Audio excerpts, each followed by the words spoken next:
Remember when condos were king? Well, things have changed. Units are sitting for weeks, even months on the market, and there is a lot of supply. And that's just the resale market. When it comes to new construction, sales are tanking to their worst levels in 2 decades. Condo investors just aren't putting the money in. So what's happening? And what does this all mean for renters in a city that for decades has relied on condo investors to supply the rental market? The condo market right now is definitely more of a buyer's market, not really a seller's market at all.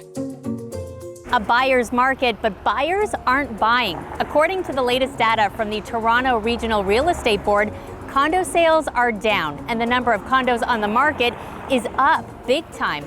In July, there were more than 6,000 units for sale.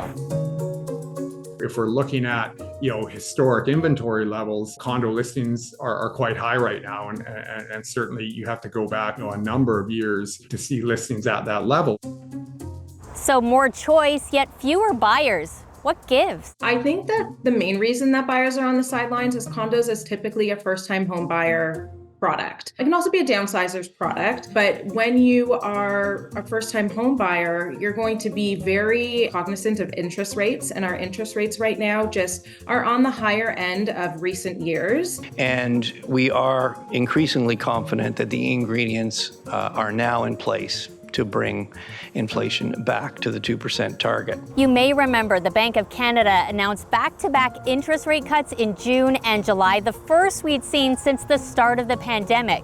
Still, experts say it'll take a lot more to woo buyers back to the market. I think if we assume we'll see at least 2 more cuts on the part of the Bank of Canada, well, that gets us to the sort of the 100 basis point mark. And based on our consumer polling, that's sort of the initial threshold when we think we'll see an increase in buyers moving off the sidelines and back into the marketplace. Because make no mistake, there's a lot of people out there right now that have every intention of making a home purchase of some form in the GTA, over the next year or two. It's just that they need to see the affordability situation improve to a certain degree. So in the meantime, some would-be buyers remain renters. According to rentals.ca, the average rent for purpose-built and condo apartments fell to a 22-month low in June to $2,715 a month for a 1-bedroom.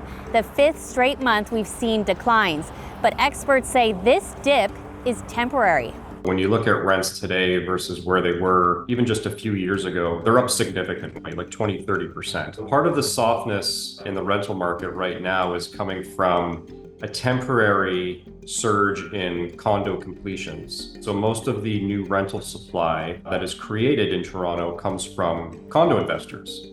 And when those units finish construction, most condos end up ultimately being listed for rent.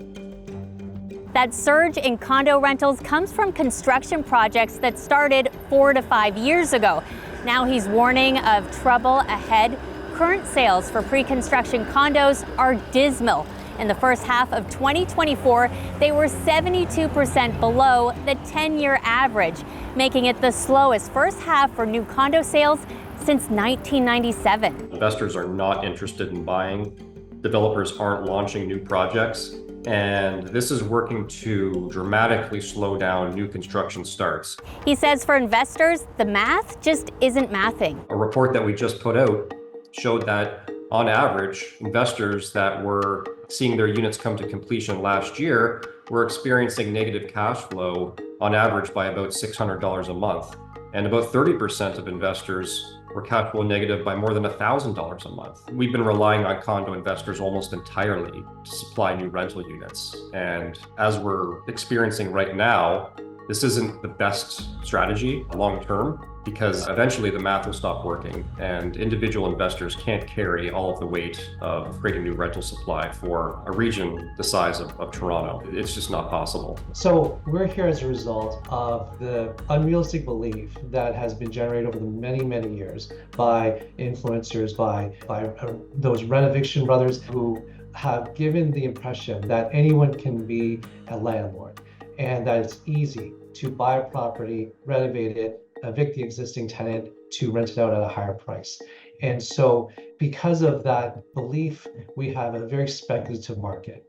And all those new condo units that were available have been outbid by these investors over first-time home buyers. And we're now seeing the side effects of that. Douglas Kwan fights for renter rights in Toronto. He says the financialization of the rental market has put too many tenants at risk, and the need for more purpose-built rentals only grows more urgent. Last year, all levels of government rallied around building more rentals, while tools like the HST exemption have helped.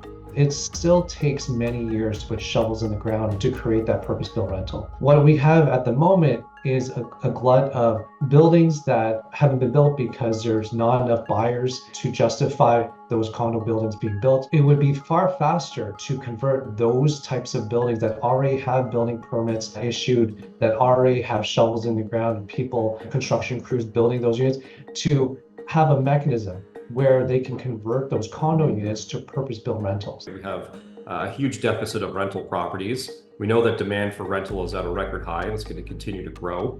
We know that developers want to build rental, but they simply can't make the numbers work. So there needs to be, I think, more cooperation here with all levels of government to ensure that developers can speed up the construction of new rental, because if not, we're going to be dealing with an even more challenging affordability environment in a few years than we're dealing with right now.